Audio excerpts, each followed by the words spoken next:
আর তার কাছে টাকা চাইলে কিম ইয়ং তা দিতে পারবে না বলে সাফ জানিয়ে দেয় এবং তাকে এখান থেকে চলে যেতে বলে। কিন্তু শিবম তার মেজাজ হারিয়ে তার সাথে হাতাহাতি করে এবং মারামারির এক পর্যায়ে কিম ইয়ং হোঁচট খেয়ে টেবিলের কোনায় বাড়ি খেয়ে অজ্ঞান হয়ে যায়। তখন শিবম তার মুখের ভেতর ন্যাপথলিন দিয়ে তাকে মেরে ফেলে। তখন শিবমের কাছে তার মেয়ের ফোন আসে।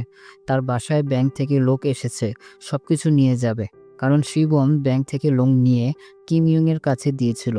ব্যাংকের টাকা পরিশোধ করতে না পেরে ব্যাংকের লোকজন তাদের বাসায় আসে। তখন শিবমের স্ত্রী তার সাথে অনেক ঝগড়া করে, তাকে একজন অপদার্থ বলে গালিগালাজ করে এবং তাকে মরে যেতে বলে। ঠিক তখনই ভূমিকম্প শুরু হয়। এরপর থেকে শিবম কিম ইয়ং এর পরিচয় বহন করে তার বাসায় থাকে। পরের দিন রেশন বন্টনের সময় ঝগড়া লেগে যায়, কারণ টাস্ক ফোর্সে বেশি রেশন দেওয়া হচ্ছিল অন্যদের থেকে, আর অন্যদের দেওয়া হচ্ছিল তাদের প্রয়োজনের তুলনায় অনেক কম। যেহেতু টাস্ক ফোর্সের লোকেরা বেশি কাজ করত, তাই তাদেরকে বেশি খাবার দেওয়া হতো। মিনসুং এর ওয়াইফ টাস্ক ফোর্সের কাজ ছেড়ে দিতে বলে, কারণ মিনসুং এইসব খাবার আনতে গিয়ে মানুষদেরকে মেরে ফেলে, যা মিনহুয়া মেনে নিতে পারে না। কারণ মিনসুং একজন ভালো মানুষ ছিলেন, সে অন্য মানুষের ক্ষতি করার চিন্তা কখনোই করতেন না। মিনহুয়া মিনসুংকে বলে, আমাদের যা রেশন দেওয়া হয় আমাদের তাতেই হবে, আমাদের বেশি কিছু লাগবে না। কিন্তু মিনসুং মিনহুয়াকে বোঝানোর চেষ্টা করে সে যদি টাস্ক ফোর্সের কাজ ছেড়ে দেয় তাহলে তাদেরকে না খেয়ে থাকতে হবে। মিনসুং বলে, আমরা না চাওয়া সত্ত্বেও আমাকে এদের সাথে কাজ করতে হচ্ছে, কারণ আমরা জানি না আর কতদিন এভাবে আমাদেরকে থাকতে হবে।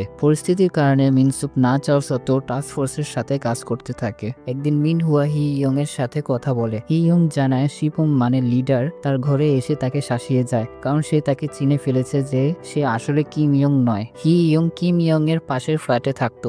সে একদিন কিম ইয়ং এর পার্সেল তার বাসায় দিতে যায়, কারণ কিম ইয়ং এর পার্সেল হি ইয়ং এর বাসায় ভুলে চলে এসেছিল। যখন সে পার্সেলটি কিম ইয়ং এর বাসায় দিতে যায় তখন তার সাথে দেখা হয়। মিনহুয়া লিডারের আসল পরিচয় জেনে চমকে যায়। অপরদিকে অ্যাপার্টমেন্টের টাস্ক ফোর্সের একজন অ্যাপার্টমেন্টের বাইরে বহিরাগতরা মেরে ফেলে চলে যায়। এই টাস্ক ফোর্সের সদস্যটি বাইরে গিয়ে মৃত মানুষ থেকে সোনার দাঁত সংগ্রহ করত।